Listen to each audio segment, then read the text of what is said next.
mengelola pikiran dan emosi dalam menangani masalah. Ini sering juga ya Bu Isa cerita sebetulnya ya, nggak apa-apa kita ulang-ulang ya. Emosi ini kan bahasa Latin, emosi bahasa Latin dari emovere yang artinya keluar dan movere bergerak, jadi bergerak keluar. Maksudnya dulu nih orang kalau emosi itu ternyata bergerak.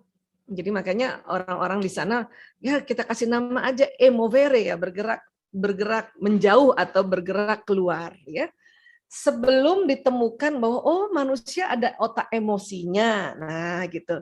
Jadi istilah emosi lebih dulu dicanangkan oleh manusia pada saat itu sebelum ditemukan riset bahwa ternyata di otak manusia ada emosi, ada otak emosi. Ya, tapi ingat otak manusia karena manusia ini Allah Ta'ala yang ciptakan, jadi emosi itu juga Allah Ta'ala yang ciptakan ya. Nanti rahasianya apa? Nah, itulah terungkap sedikit-sedikit itu ya hikmahnya ya. Nah, kalau emosi di Kamus Besar Bahasa Indonesia adalah luapan perasaan dan pikiran yang berkembang dan surut dalam waktu singkat. Atau diartikan juga keadaan dan reaksi psikologis dan fisiologis seperti kegembiraan, kesedihan, keharuan, dan kecintaan. Bisa juga diartikan keberanian yang bersifat subjektif. Jadi masing-masing orang nih, sifatnya kan masing-masing orang. Karena masing-masing orang punya emosi. Di mana diletakkannya? Ya, nanti kita lihat. Sekarang kita lihat dulu nih, emotional intelligence, kecerdasan emosional. Ya. Ini artinya kemampuan seseorang dalam menggunakan dan memahami emosi, baik emosi orang lain maupun emosi diri sendiri. Kita kadang-kadang sama diri sendiri juga emosi ya, apalagi sama orang lain ya. Gunanya apa sih capek-capek kita belajar untuk mengendalikan emosi atau punya kecerdasan emosional ini ya? Tujuannya meningkatkan kesehatan fisik dan mental serta mengharmoniskan hubungan komunikasi gitu. Ya, supaya kita hidupnya tuh sehat. Ya, sehat itu sendiri singkatan senang hati gitu kan. Jadi enak, hidup ini enak ya.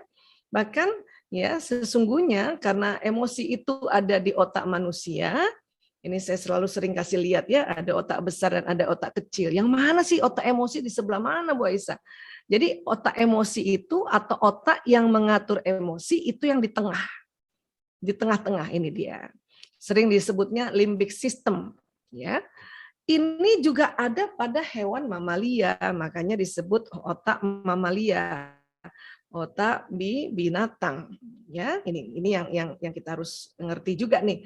Jadi Allah selalu ingatkan di Al-Qur'an bahwa kita harus hati-hati hidupnya.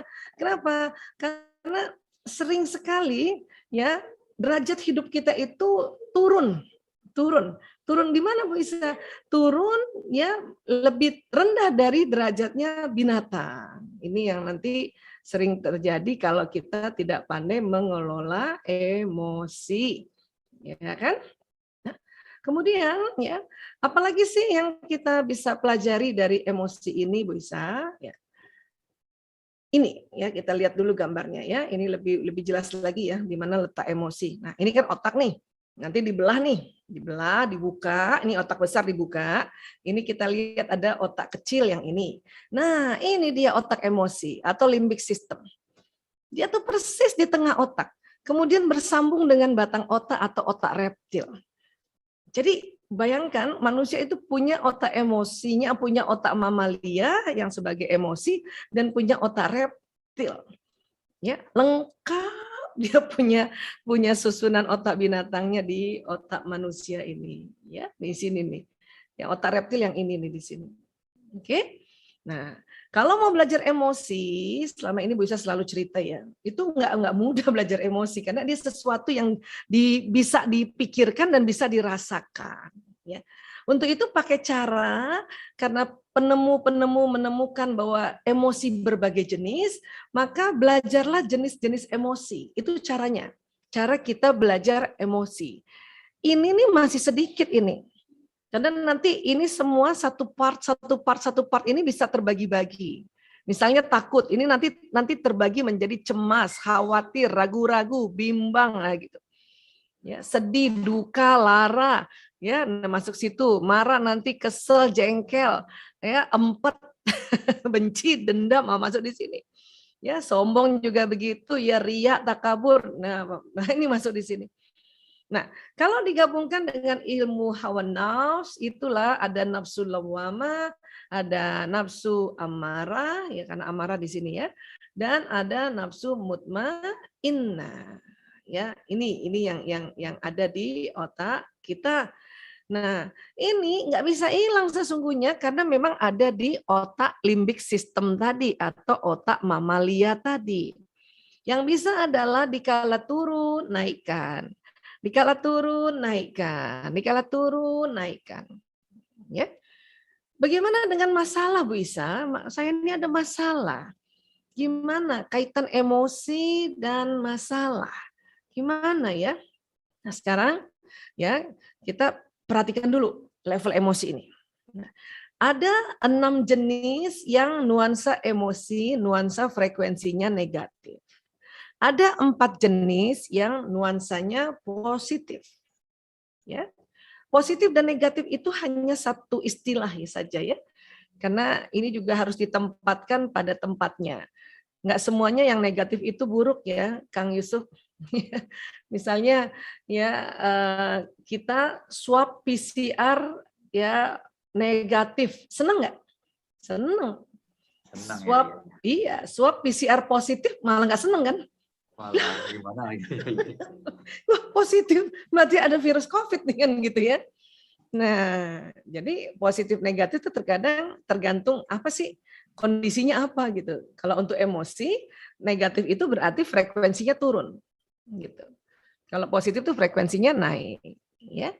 Dan inilah yang diminta oleh Allah untuk kita kelola ini dengan cara apa? Ingat Allah, sebut-sebut Allah, ya Allah, ya Allah, ya Allah, supaya naik ke atas. Supaya naik ke atas. Karena banyak orang nih, Kang Yusuf, ya, pas marah yang disebut nama binatang. Nama binatang ya kan? Iya, walaupun memang limbik sistem itu kan otak binatang mamalia. Makanya yang disebut nama binatang gitu. Ya. Memang emosi pada binatang tidak selengkap ini. Binatang itu ada sedih, takut, marah, senang. Nah, senang aja itu, dia nggak ada pencerahan binatang. Seperti emosinya anak kecil yang belum balik. Kalau kita sudah balik sampai usia sekarang, emosinya jenisnya lebih banyak. Ya, lebih banyak. Yang lawama itu mulai dari bawah ya, apati, sedih, takut. Ini 3 nih. Kalau udah terlalu turun nih ya, bisa ke apati nih, ini emosi yang merasa nggak berguna hidup. Aduh, rugi banget ya merasa nggak berguna. Tapi ini ada di otak kita. Kenapa bisa orang merasa nggak berguna hidup? Sedihnya kelamaan. Sedih kelamaan kenapa? Takutnya kelamaan. Untuk itulah pada saat kita diberikan ujian sedikit rasa takut, kekurangan harta, ya kan, kekurangan jiwa, kekurangan makanan, minuman, bahkan kekurangan buah-buahan, kita disuruh sabar ya dengan cara kita melafazkan innalillahi wa inna ilaihi rajiun. Jadi maka pas kita ada sedikit takut ya, apa aja sih? Ada masalah kita sedikit takut gitu kan. Kemudian sedikit kekurangan harta, ya, kekurangan jiwa, ya, kekurangan makanan, minuman dan juga buah-buahan, kita innalillahi wa inna ilaihi rajiun. Ulang-ulang tuh innalillahi wa inna ilaihi rajiun, innalillahi wa inna ilaihi rajiun.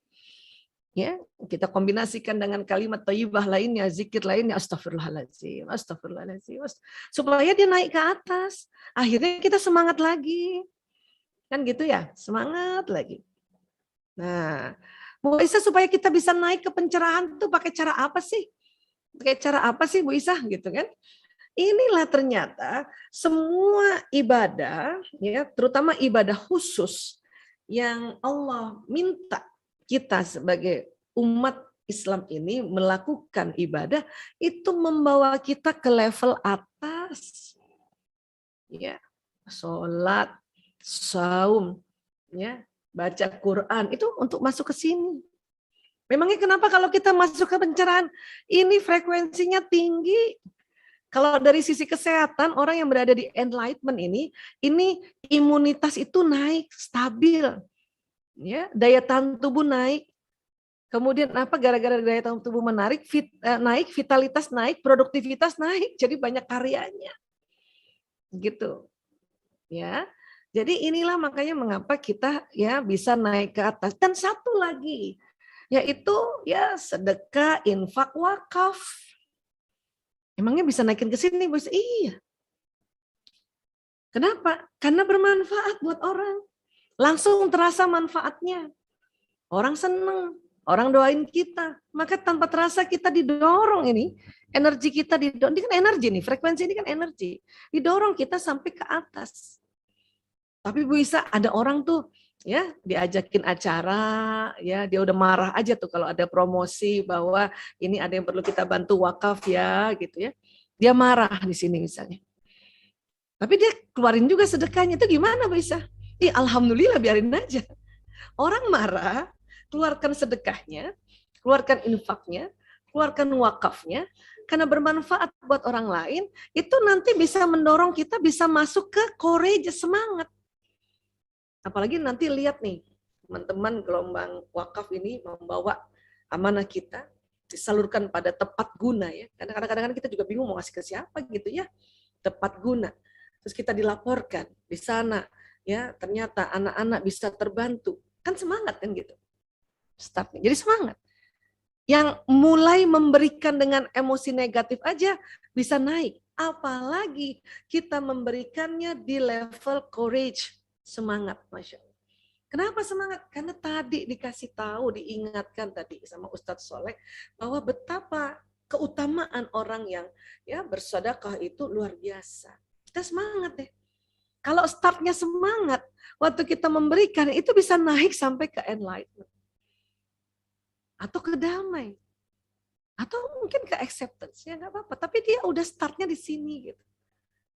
Ya, itulah para ulama mengatakan kalau ada orang ya marah-marah tapi dia tetap sedekah, biarin aja, terusin aja dia sedekah. Insya Allah malah naik ke atas, nanti lama-lama ikhlas. Memang belum ikhlas kalau lagi marah. Kenapa? Ini kan di luar zona ikhlas. Zona ikhlas itu mulai dari semangat sampai ke enlightenment. Tapi lanjut aja, terus aja kasih sedekah, lama-lama dia ikhlas. Kenapa? Kedorong naik ke atas, Masya Allah. Apalagi yang startnya mulai dari courage, mulai ikhlas, udah itu lebih keren lagi, lebih asik lagi. Ya, kadang-kadang Bu Isa gitu tuh, Kang Yusuf, rasanya gitu ya pas lagi misalnya nih ya, lagi suka ngetes ya, suka ini ngetes emosi namanya, ya karena buat riset, ya. Tes emosi ya. Nah, misalnya lagi kesel gitu ya. Ada keluarga datang aja melulu minta bantuan ya. Kesel tuh. Tapi tetap aja kasih gitu ya, kasih lah. Pas dia pulang, berapa jam dia pulang, kok seneng ya perasaannya ya? Kok seneng ya? Kok jadi semangat ya? Karena udah naik sampai ke sini. Walaupun tadi ngasihnya kesel. Apalagi kalau ngasihnya startnya semangat. Gimana Bu Isa? Dia datang kita udah kesel karena inget dia pasti minta uang. Nah, supaya kesemangat sebelum ngasih sesuatu, kita naikkan dulu level emosinya ke atas. Gimana? Istighfar. Datang nih, ya keluarga atau adik atau siapalah gitu. Datang, Waalaikumsalam. Otak kita kan gitu kan? Ya, datang lagi tuh. gitu ya. Datang lagi nih, minta duit nih pasti. gitu ya, waduh, itu kita marah ya, antara marah sama sombong kan. Terus ya, cuman kita ya karena sudah terbiasa memberi, ya kan. Nah, tapi kalau dimulainya dari start marah atau sombong, naik ke atas juga, cuman kurang naik sampai sini, kurang naik sampai sini. Makanya kalau bisa pas lagi ngambil dompet itu istighfar, astagfirullahaladzim, astagfirullahaladzim. Kalau sudah hafal tentang level emosi, ya Allah, angkat keselku, naikkan jadi semangat ya Allah. Atau ini, naikkan menjadi menerima ya Allah, bersyukur karena masih ada uang bisa dibagikan ya Allah. Atau kita ngomong, ya Allah ikhlaskan aku ya Allah, ikhlaskan aku ya Allah, ikhlaskan aku. Biar naik dulu. Nah pas naik baru ngasih, nah cakep tuh. Karena nanti berguna buat orang itu mendoakan. Walaupun kelihatannya kayaknya, biasa aja lah dia doain, jangan salah. Doa kalimat yang keluar dari orang-orang yang terbantukan, itu mendorong kita sampai kita ke enlightenment. Allah, Insya Allah. Ya, jadi gitu ya sahabat-sahabat ya. Nah, sekarang kalau masalah apa Bu Isa? Nah, sebelumnya belajar ini dulu. Ya. Pikiran, yang mana sih pikiran Bu Isa? Karena ini judulnya kan ada pikiran. Pikiran itu yang dikatakan akal itu memang di dalam otak. Khususnya yang ini, bagian depan. Bagian depan. Coba teman-teman pegang jidatnya. Asik. Pegang keningnya. Alhamdulillah. Terima kasih Mbak Reno Fitri, pegang jidatnya. Ya, terima kasih. Ada namanya lobus frontalis. Ini nantilah yang disebut akal. Ini nanti yang isinya ilmu. Ini yang nanti isinya nasihat. Ini yang nanti isinya banyak pengetahuan. Dan ini juga yang isinya peristiwa-peristiwa, pengalaman-pengalaman di sini. Oke. Nah, kalau satu lagi kalau nggak bicara hanya baca pikiran kurang apa perasaan. Yang mana sih Bu Isa perasaan? Bu Isa sering banget cerita di seminar-seminar umum. Itu salah satu kerja dari kolbu kita, dari si jantung, salah satu loh. Ya, salah satu. Nah, pikiran dan perasaan ini ternyata diwarnai emosi. Emosi mempengaruhi pikiran. Kalau kita lagi emosinya negatif, ya, ini ilmu di otak depan hang atau istilahnya terblokir sementara. Kalau lagi kesel, ya ada orang minta sedekah, kita kesel kan turun tuh. Kadang hang tuh, lupa semua keutamaan sedekah itu karena hang.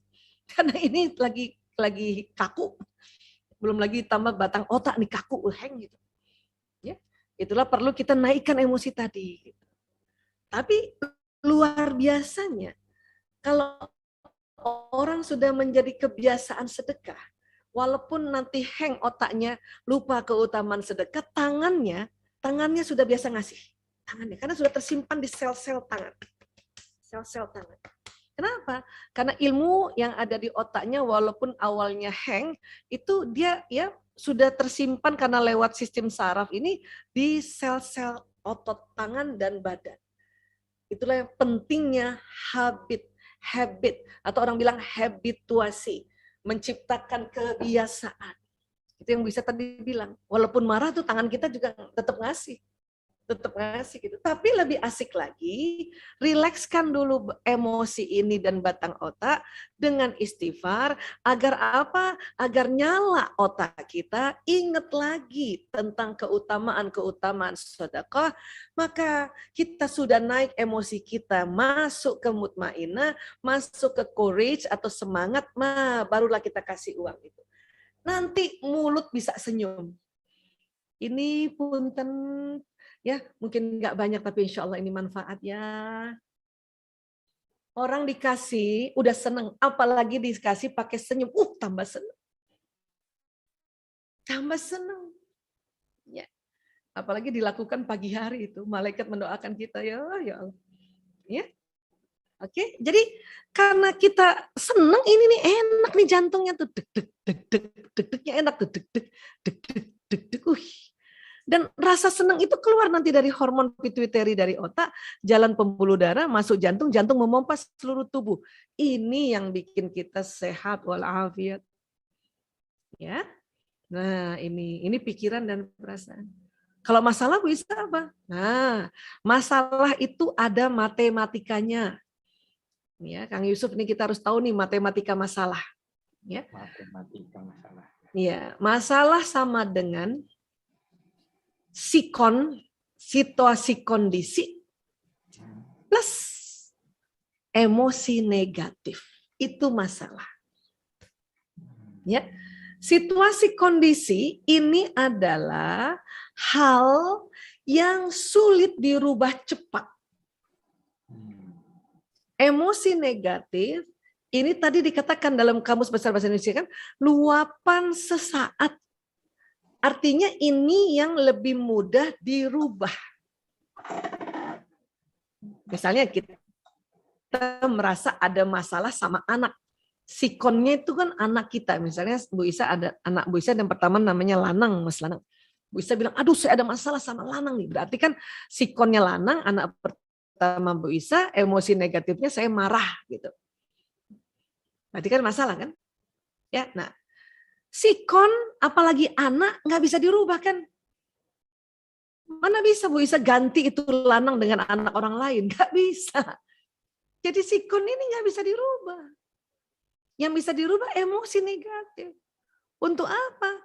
Jadikan, naikkan langsung emosi positif. Sikonnya tetap lanang anak itu. Nah sekarang sikon dengan emosi positif artinya apa? Nggak jadi masalah. Gitu istilah kita ya. Nggak masalah. Bisa, Mas Lanang nih, ya selalu misalnya dia misalnya kalau ngomong asal-asalan, ya artinya spontan gitu ya. Anak saya kan Mas Lanang karena wataknya spontan, teman-teman juga yang alhamdulillah yang belajar tentang watak ngerti itu kan, suka ngomong yang bikin orang kesel gitu kan. Kan sikonnya memang anak saya Lanang dengan watak yang spontan, kalau ngomong, kalau komen ngeselin gitu kan. Kan sikonnya itu. Memang ibunya ikut kesel, tapi segeralah kesel. Tadi kan kesel kan dimarah ya. Segeralah naikkan ke menerima lagi. Naik astagfirullah, astagfirullah, astagfirullah, astagfirullah, astagfirullah, astagfirullah. Akhirnya emosinya akhirnya menerima. Oh iya ya, kan dia begitu emang watak kelemahannya. Artinya nggak masalah, kan gitu. Sampai sini sudah tahu tentang matematika ini. Mbak Isa ganti, Mbak Isa jangan anak. Oke, suami misalnya. Ya, sahabat-sahabat villa ada yang merasa masalah dengan suaminya, ya, bikin kesel nih suami. Suami apakah bisa diganti? Bisa, tapi nggak bisa cepat. Harus mediasi, mediasi keluarga. Harus dengan konsultasi, ya, lewati masa yang harus dihadapi lewat persidangan, kan susah. Makanya sikon ini tidak mudah dirubah. Yang bisa dirubah emosi. Bunda kenapa sih masalahnya sama suami? Habis Bu Aisyah, kalau saya ngomong sama dia ya, dia cuma lihat gadget aja, dia nggak pernah lihat muka aku. Kesel kan? Nah keselnya itu istighfar aja Bun. Astagfirullahaladzim. Ingat Allah. Astagfirullahaladzim ya Allah. Astagfirullahaladzim. Astagfirullahaladzim. Emosinya naik kan? Yang positif. Semangat tadi. Ya, karena semangat ingat ilmunya. Oh iya ya, laki-laki kan seneng benda ya. Artinya ya udah, sikon yang tadi si suami ngomong sama istri lihat benda atau lihat gadget nggak jadi masalah. Gitu. Enak kan sebetulnya. Inilah yang disebut tadi, bagaimana mengelola emosi kita mengatasi masalah. Jadi ya, sahabat-sahabat villa, kalau Anda mengatakan aku ada masalah, langsung bikin gini, tunggu, sikonnya apa? Situasi kondisinya apa? Rumah misalnya, merasa terlalu kecil rumah.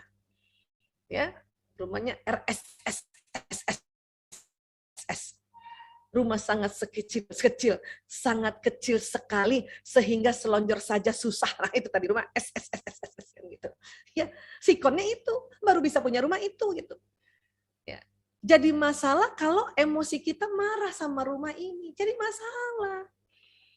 Rumah yang RSS bisa nggak sih diganti? Bisa, cuman masih lama ngumpulin uang dulu. Ya, barangkali bisa setahun 2 tahun. Tapi emosi negatif dirubah langsung. Astagfirullah ya Allah, innalillahi wa inna rajiun ya Allah, astagfirullahaladzim ya Allah, Allahu akbar, Allahu akbar, Allahu akbar. Sehingga emosinya positif, ya, terus menerima, acceptance, ya, rumah sempit tadi, rumah kecil tadi jadi besar dan nggak masalah tuh, gitu. Nggak jadi masalah, gitu. Pandemi misalnya, sikon pandemi, siapa yang bisa rubah pandemi langsung besok, minggu depan nggak ada. Kepala negara mana saja nggak ada yang bisa. Alim mana nggak ada. Maka terimalah pandemi sebagai sikon. Sekarang cek emosi kita terhadap pandemi ini, kenapa sih emosinya? Yang mana sih tadi yang negatif tadi? Marah, kesel. Ya, kenapa? Karena pandemi kelamaan. Jadi saya nggak bisa ya keluar dengan leluasa, harus pakai masker, harus. Pandemi nggak bisa dirubah dengan cepat. Yang bisa dirubah adalah emosi negatif menjadi emosi positif. Segeralah istighfar. Segera ingat Allah. Ya Allah, astagfirullahaladzim. Innalillahi wa inna ilaihi raji'un. supaya naik dia emosinya ke level acceptance, level ikhlas tadi, level mutmainnah, sehingga menerima pandemi nggak masalah jadinya. Bahkan orang yang menerima pandemi dengan emosi positif, dia mendapatkan hikmah yang banyak dan mendapatkan keberuntungan yang banyak dari sikon pandemik ini. Tapi kalau masih emosi negatif terus, ya nentang terus, marah terus, tetap masalah itu. Ya, jadi kurang lebih kayak gini Kang Yusuf, ini matematika masalah. Ya. Sampai sini Kang Yusuf dulu deh, karena bisa dibuka mic-nya kalau teman-teman mau ditanya nggak gitu. Oke, ya, oke. Sudah tangkap nggak ini? Sudah tangkap ya matematika masalah kan? Tetap ya. Tangkap ya, udah maksudnya udah bisa ya. Ya, sikon yang susah dirubah ya. Yang bisa dirubah emosi negatif menjadi emosi positif. Artinya kalau ada sesuatu kita bilang, aduh ada masalah, langsung kita bilang, ingat matematika, sikonnya apa? Emosi negatif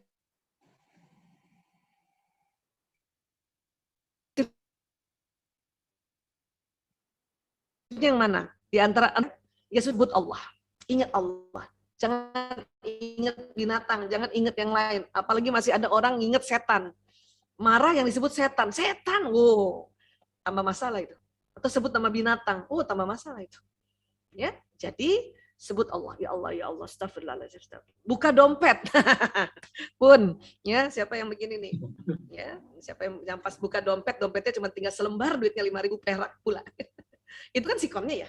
Buka dompet sikonnya emang saat itu 5.000. Ya kan?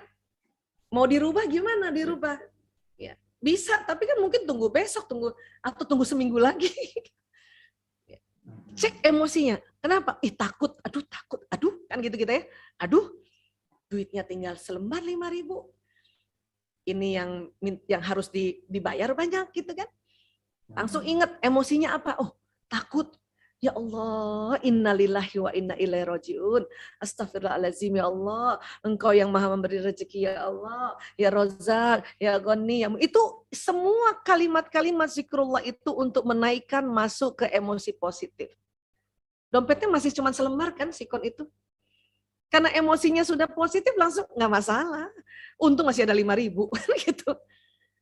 Habis itu doa, ya Allah datangkan teman-temannya si 5.000 ini. Maka datang nanti dia itu. Percaya deh, yakin deh, insya Allah. Ya, jadi masalahnya kayak gini ya. Setiap ada masalah ya, Mbak Reno ya nanti ya. Setiap ada masalah langsung masukkan ke sini. Punten Mbak Reno dipanggil-panggil karena wajahnya di depan saya soalnya.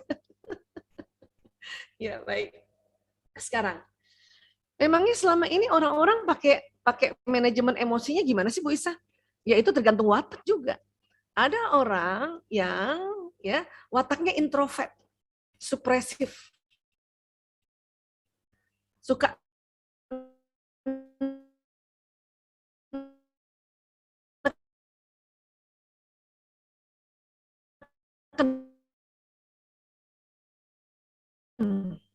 tekan-tekan dia tuh anak saya ini ya nanti orang bilang nggak didik dia kalau ngomong ngasih komen yang sembarangan gitu kan. Misalnya tadi ya lanjutan contoh misalnya Bu Isa tadi marah terhadap Mas Lanang misalnya, tapi misalnya Bu Isa supresif menekan itu nanti masuk ke putus asa, nanti bahaya ini, bahaya. Apalagi turun depresi lebih bahaya lagi, selalu mau mati aja, bahaya itu. Nah itu namanya orang watak introvert dengan cara supresif. Ada lagi orang wataknya ekstrovert. Apa-apa langsung diomongin, marah langsung diomongin. Itu dia menggunakan cara manajemen emosi yang disebut ekspresif. Langsung mengumbar. Dimarahin depan anak, dimarahin suami, dimarahin orang-orang, dimarahin orang yang minta sedekah, dimarahin. Itu namanya ekspresif, langsung dimarahin. Kamu nggak tahu diri, duit saya cuma tinggal 5.000 perak, kamu orang ekspresif tersinggung. Orang yang dengar tambah marah. Jadi rugi.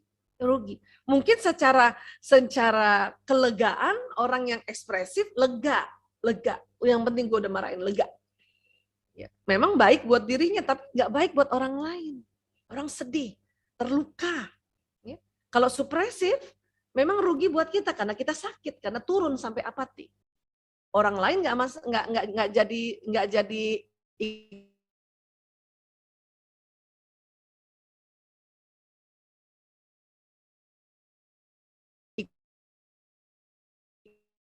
ikutan. Nah, ambivert itu lebih labil. Dia antara supresif dan ekspresif, itu bolak-balik gini. Terus gimana dong Bu Isi bisa ya menguntungkan banyak orang? Inilah yang disebut teknik rilis. Rilis itu apa Bu Isa? Menahan, melepaskan pelan-pelan, nahan. Tahan untuk apa? Supaya naik ke atas. Rilisnya apa sih sebetulnya Bu Isa? Inilah yang disebut sabar. Sabar, sobaru yasbiru, menahan. Ya kan? Selalu itu dalam ayat-ayat Quran disuruh sabar terus dikasih tips oleh Allah. Suruh dikasih tips. Ada sabar dan sholat. Ya, disuruh menahan dan sholat itu tipsnya. Supaya sabar pergi sholat kan gitu. Ya. Atau sabar suruh lafazkan ya istirja tadi. Innalillahi wa inna ilaihi raji'un. Ya. Dan banyak lagi teknik-tekniknya itu. Itu rilis namanya. Ya, jadi kita marah memang sama seseorang, tapi kita naikkan dulu levelnya dengan menahan, tidak ditekan, tidak diumbar, tapi dinaikkan ke atas. Dengan apa? Ingat Allah tadi. Astagfirullahaladzim, astagfirullah. La ilaha illallah, astagfirullahaladzim. Naik. Ingat ya, harus ulang-ulang karena bisa jadi kita terprosok ke bawah. Ya, kita ulang, karena kan mau naik tangga. Astagfirullahaladzim, astagfirullah, ya Allah, astagfirullahaladzim. Sampai nangis nggak apa-apa Bu Isa. Enak banget kalau sampai nangis itu. Meminta sama Allah, ya Allah. Angkat marahku ya Allah, astagfirullahaladzim, astagfirullahaladzim. Nanti biasanya naik ke sini tuh, ada rasa sombong kan? Ya Allah, angkat sombongku ya Allah, astagfirullahaladzim. La haula wala quwata illa billah aliyul azim. Terus naik. Sampai nanti rasanya enak perasaannya. Yes, alhamdulillah. Berarti kita sudah masuk di nafsu mutmainnah. Ngapain sih Bu Isa capek-capek naik ke atas? Saya memang orangnya kayak gini. Kalau bertahan dengan orangnya kayak gini, nanti nggak menang. Kita kan disuruh fastabikul khairat, berlomba-lomba dalam kebajikan. Ya, hayya 'alal falah. Kalau bertahan, aku emang orangnya begini ekstrovert, makanya aku ekspresif. Diketawain orang. Itu tandanya itu orang itu nggak menang. Yang menang itu yang pakai rilis, naikkan ke atas. Kita tahu oh dia orangnya ekspresif, tapi dia bisa ya menyampaikan ke anaknya, menyampaikan ke suami apa yang dia harapkan, tapi orangnya tenang, mantap. Atau misalnya, dia tuh seorangnya supresif loh sebetulnya, introvert, tapi kok dia bisa sampaikan ya bahwa sebetulnya ada yang dia nggak suka kamu pada dirimu nak. Selama ini dia tekan-tekan, makanya TBC. Makanya ditekan-tekan dia sakit kan gitu. Tapi dia udah bisa loh ngomongin. Itu berarti sudah fastabikul khairat, dia sudah naikkan ke atas. Caranya itu tadi menyebut-nyebut nama Allah. Kenapa? Apa hubungannya Bu Isa? Hubungannya adalah ini Bu Isa juga sering kasih contoh atau kasih gambar antara otak dan badan dan juga indera-indera kita diperantarai dengan sistem saraf. Sistem saraf ini kerjanya kayak kabel listrik. Apa yang diucapkan jalan, apa yang dilihat jalan, apa yang didengarkan jalan, juga apa yang ada di otak jalan ke badan. Itulah tadi marah. Kalau kita marah, di sini udah marah nih, nyala nih. Ya, nyala nih, level marah nyala di sini. Itu bilang sama ke bawah itu, marah. Maka badan ini actionnya marah. Itulah tadi emosi, emovere, bergerak keluar atau bergerak menjauh. Karena bergerak badan kita, mencubit kah, melotot kah, kan gini. Bukan hanya tangan yang namanya bergerak ya, muka juga bisa bergerak kalau orang marah kan. Alis juga bisa bergerak, mata bahkan bisa keluar kalau orang marah. Iya. Karena itu tadi bergerak menjauh. Ya. Nah, itu. Tapi itu semua bisa kendalikan dengan menyebut-nyebut nama Allah. Bahkan badan ini setiap kita ingin melakukan sesuatu, ya, kita diminta ya harus dengan mengucapkan basmalah, bismillahirrahmanirrahim, agar apa yang kita lakukan itu hitungannya ibadah dengan nama Allah yang Maha Pengasih lagi Maha apa aja. Sampai bunda misalnya rapiin kursi kah, rapiin keset yang miring kah, rapiin mainannya anak-anak. Memang bunda udah ajarin anak-anak rapiin mainan, tapi kadang-kadang anak-anak tertidur, kadang-kadang anak lupa sehingga nggak rapiin mainan. Ya, bunda aja ngerapiin, baca Bismillah, Bismillahirrahmanirrahim. Ya Allah, kasihan anakku tertidur, kali ini dia lupa rapikan mainan. Bismillah ya Allah, kita yang rapiin mainan, jadinya ibadah. Gara-gara rapiin mainan yang berantakan, bunda masuk surga. Enak kali hidup ini, kalau orang Medan bilang. Ya, orang Batam juga mirip-mirip Medan kan. Bismillah, karena Bismillah ini jalan di badan. Juga tadi, ya. Lihat ya, nih jalan di badan, nih kecepatannya kenceng banget nih, 240 km per jam, apa yang diomongin. Dari otak ke badan 320, maka badan ini melakukan action. Dan juga istighfar tadi, astagfirullahaladzim, astagfirullahaladzim, astagfirullahaladzim, astagfirullahaladzim, astagfirullahaladzim. Kalau teman-teman sedang ada masalah tadi, ingat ya, masalah sama dengan sikon plus emosi negatif. Emosi negatif mau dinaikkan dengan emosi positif. Paling cepat kita ingat itu adalah istighfar. Kalau teman-teman merasa kok belum tenang ya, belum peace, belum damai, maka istighfarnya diperpanjang. Banyakin lagi. Karena banyak juga orang-orang, saya udah istighfar Bu Isa, tapi kok saya merasa nggak pernah damai. Kurang tuh, terusin. Karena kadang-kadang sikon ini, ya ini yang nanti variasi sikonnya. Gitu. Ya. Apalagi kalau berbagai sikon yang kita hadapi, ada 5 sikon yang bikin emosinya ya sedih, takut. Nah, itu istighfarnya harus lebih banyak lagi. Katakanlah satu sikon istighfarnya misalnya 15 kali. 5 situasi kondisi ya 5 kali 15. Jadi pantang bilang bahwa sudah istighfar tapi istighfar nggak ampuh, pantang banget itu. Bukan istighfar yang nggak ampuh, kita yang harus diperbanyak lagi istighfarnya. Oke? Jadi ini karena ini. Selain istighfar Bu Isa, itu tadi. Semua kalimat-kalimat thayyibah dan zikrullah jalan di badan kita. Boleh nggak ditambah bahasa ibu kita? Ya Allah, saya tenang. Saya semangat lagi. Boleh. Cuman kalimat-kalimat yang Allah sudah setting sedemikian rupa, dibikin oleh Allah, yang diajarkan oleh Allah, tips dari langit ini, itu memang lebih dahsyat dibanding bahasa-bahasa ibu kita gitu. Cuman kadang-kadang kan kita mau tambahkan lagi. Itu boleh, Pak. Tapi dahulukan kalimat-kalimat yang diajarkan dalam ad-dinul Islam. Ya, karena dia ini di istighfar ini, basmalah ini diteliti oleh ahli bahasa, ahli lughah, ya balaghah, itu dahsyat banget, nggak main-main. Ya. Hanya sekarang karena bahasnya adalah emosi dengan pikiran dan masalah, kita bahas dulu ini ya. Bukan arti per kalimat thayyibahnya, kapan-kapan lagi kita bahas ya. Nah, seperti itu. Sampai sini bisa sepakat dulu. Nah, sekarang ya. Terus ya, apa sih yang harus dilakukan selain kita menghadapi emosi ini dengan kita zikir, istighfar, kalimat thayyibah itu bisa? Otak kita pernah belajar ya, bahwa tadi kan otak ini tadi akal itu tempatnya ilmu pengetahuan ya. Nah, ini di otak itu ada namanya sistem saraf atau neuron ya. Ini kayak gini kerjanya. Setiap ada informasi yang kita lihat pakai mata, kita dengar dengan telinga, kita ucapkan atau kita apa aja rasa di badan kita, ini nanti terjadi sambungan di otak.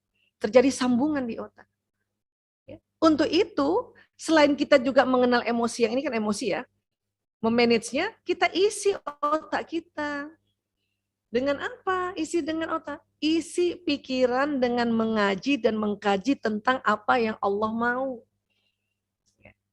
Termasuk ini, kita wakaf ini kan yang Allah mau. Karena kepedulian sosialnya itu tinggi banget. Ya kan? Jadi di sini makanya kita ngaji, mengkaji. Karena nanti dari mengaji, mengkaji ini, ilmu ini akan jalan membawa perilaku, membentuk akhlak. Tapi orang yang otaknya jarang mengaji, mengkaji, maka itu tadi disuruh kebaikan tuh berat badannya. Berat badannya.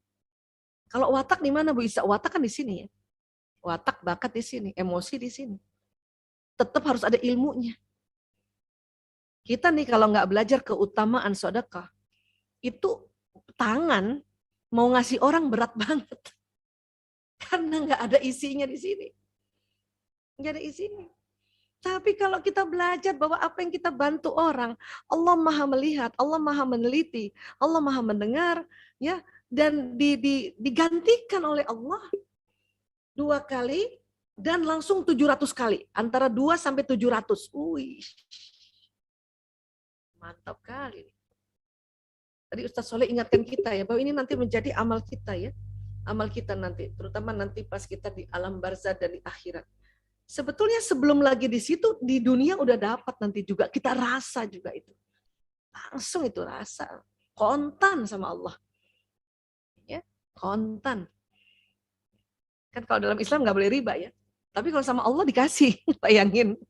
1 ngasih dibalas 700 kali.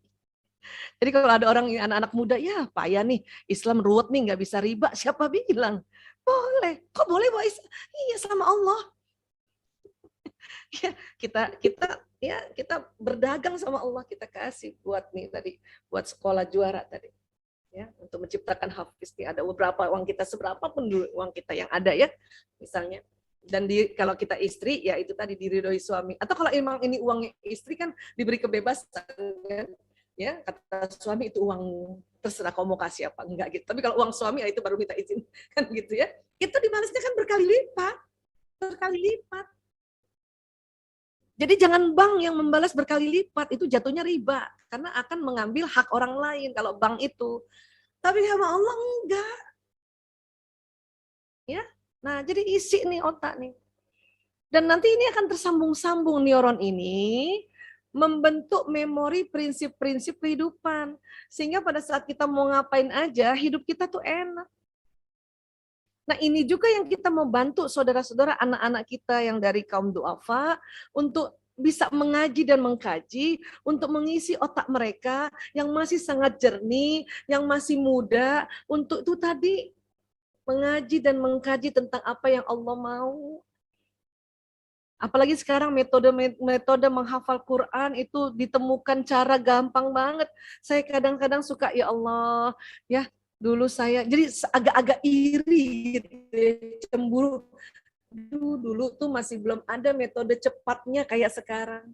Sekarang bukan berarti otak kita nggak bisa kita hafal Quran juga atau belajar. Cuman kan di otak kita gini juga terlanjur kita memikirkan hal yang lain kan dibanding anak-anak kan. Kita mikirkan listrik, mikirkan mungkin bayar kontrakan, mikirkan bagaimana bayar sekolah anak-anak. Kalau anak-anak masih muda, masih kecil kan dia belum mikir itu. Makanya kita cepat-cepat masukin Al-Quran di otaknya. Ini kalau dari sisi neuroscience. Agar dia punya bekal, kita mau generasi ke selanjutnya itu, ya generasi Qurani. Tadi Ustadz Soleh sampaikan, kita maunya kan gitu. Ya kan? Nah, inilah makanya kita perlu bantu ya. Selain di gelombang wakaf, di tempat-tempat lain juga. Yang luar biasanya ini nih, jantung. Ini juga sering banget Bu Isa lagi sosialisasikan nih Kang Yusuf nih. Mungkin Kang Yusuf juga udah pernah dengar ya. Di jantung ditemukan di daerah serambi kanan itu ada neuron kayak gini. Ada otaknya juga di sini nih. Di sini.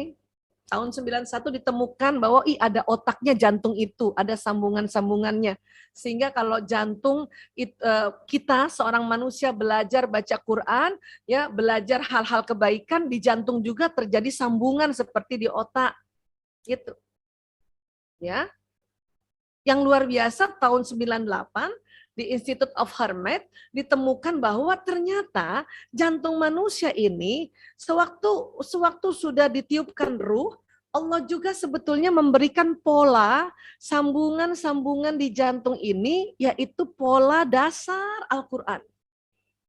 Patron Al-Quran. Bahkan sebelum ditemukan tahun 98, Imam Al-Ghazali menemukannya. Sudah bilang bahwa di jantung ada titik kolbu, ada suara Tuhan. Nah, kalau anak-anak sejak kecil dia ya mengaji dan mengkaji lagi, maka patron Quran yang ada di serambi kanan ini akan menjadi tebal sambungannya. Jadi tebal. Al-Fatihah itu sudah ada di jantung kita.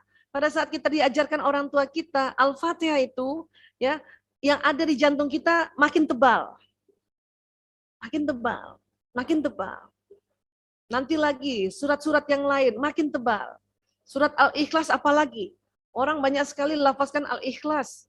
Itu makin tebal itu. Cuman kalau kita mau lebih tebal dan lebih bermakna, ya dikaji setiap ayat itu, dikaji. Lihat tafsirnya, lihat asbabun nuzulnya, lihat dari tafsiran-tafsiran yang untuk diaplikasikan di masa sekarang supaya sambungannya bukan hanya tebal saja, tapi beragam. Sambungannya jadi lebih banyak sambungannya.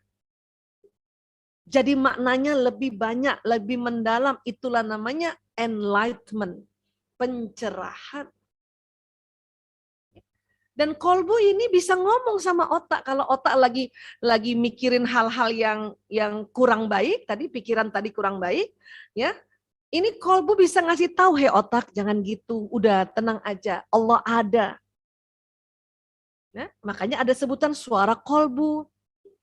Dan kolbu juga bisa ngasih tahu ke badan yang lain, sel-sel yang lain. Itulah Rasulullah SAW bersabda, kalau mudghah ini baik, maka baik pula seluruh tubuh.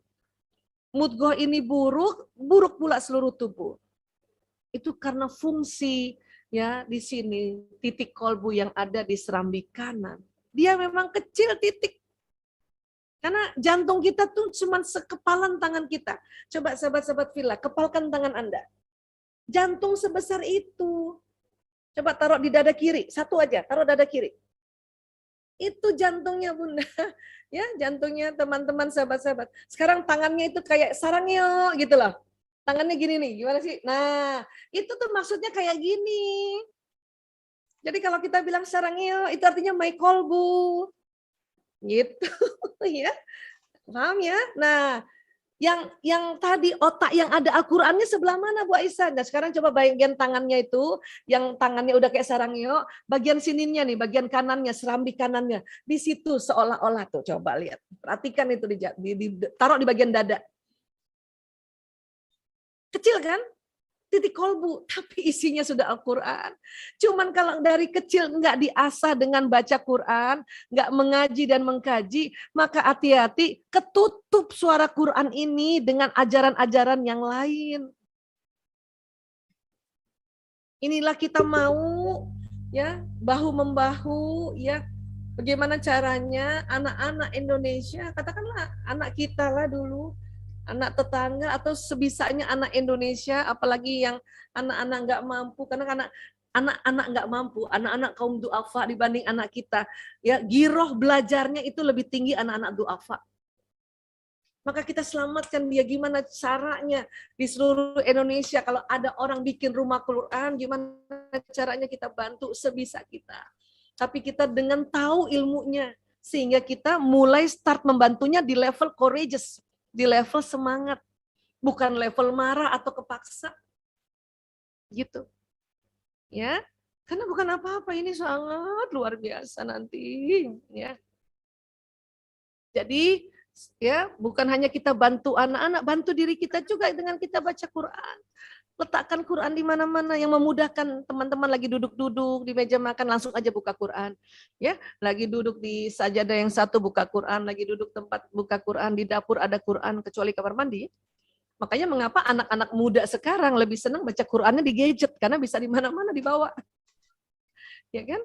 Antara Quran sama gadget kan lebih sering gadget yang dibawa ya Bu Retno ya. Tapi enaknya smartphone itu ada Al-Quran. Itu kerennya orang-orang yang memikirkan gimana caranya Quran masuk di smartphone.